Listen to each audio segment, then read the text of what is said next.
how do you synthesize down your classes? Can you do like a log line of what you think acting is and how it should be approached then, is what you're saying? Yeah, you think. Acting is thinking. What are you doing right now? What am I doing right Yeah, now? are you paying attention to how you feel?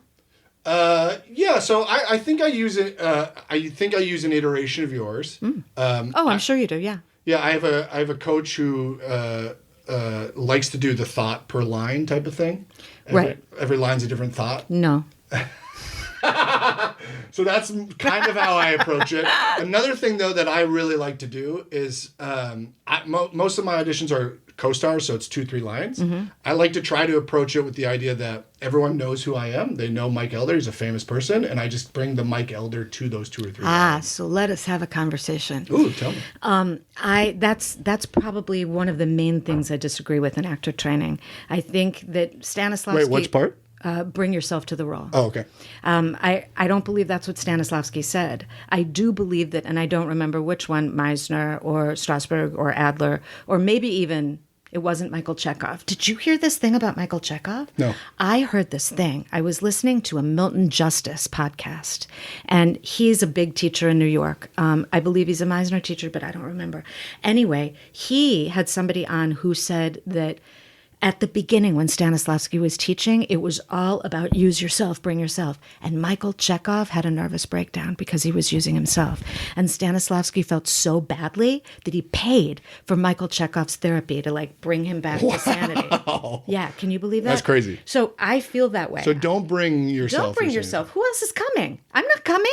Who else is going in that room? Who else is making that tape? There's a character written here on the page. There's a breakdown. There are given circumstances. There's all kinds of stuff written on the page. You're going to be the vehicle. You're that Mercedes. I just hope it doesn't have a dent in it. Right. So I think a big dent is all characters are me.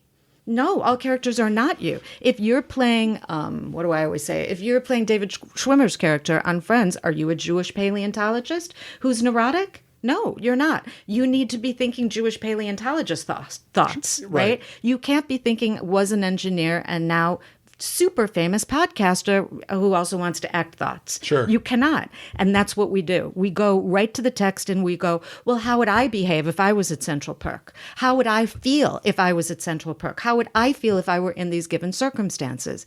And to me, if anything, you do that last. The first thing you do is what does this character think in these given circumstances, in this genre, and in this relationship? And that adjusts everything. Yeah. And it's sort of the opposite. And what I recently learned is that's really what Stanislavski was teaching. And then everybody went away from that and decided, be yourself. Now, listen, be yourself is an amazing acting 101 thing to do. What a great exercise. But this character is not you. Are you a doctor on Grey's Anatomy? No, you're not a doctor. You need to think doctor thoughts. But Mike Elder is so interesting. It's true.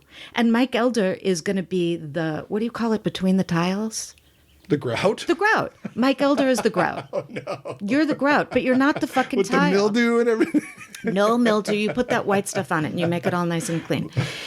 You're the grout. But can I push back on is this the for a tile. second?